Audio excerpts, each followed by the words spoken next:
Nous sommes particulièrement inquiets et nous espérons qu'après ces discussions, le ministre prendra la dimension des problèmes. La viticulture du Languedoc-Roussillon va mal et les vignerons de la région se sont chargés de le faire savoir au ministre de l'Agriculture. Dominique Bussereau a reçu cet après-midi à Paris une délégation de vignerons.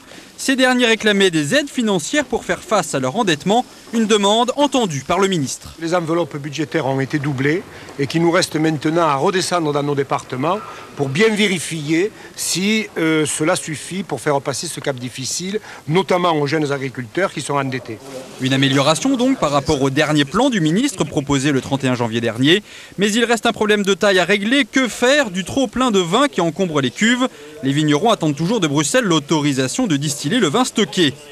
Et pour maintenir la pression sur le gouvernement, toute la journée en Languedoc-Roussillon, les vignerons ont occupé les directions départementales de l'agriculture, comme ici à Montpellier.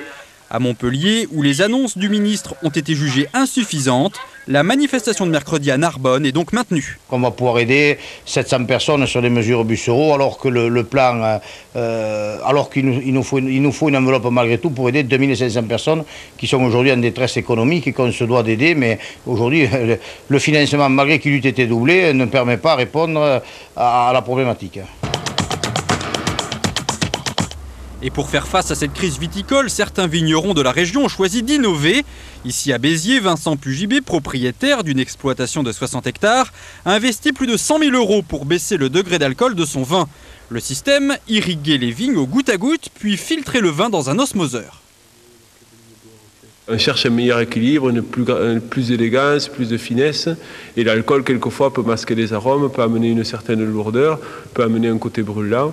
Et donc, on va chercher dans les vignobles la meilleure maturité possible. Et à la cave, on corrige les excès d'alcool qu'il peut y avoir.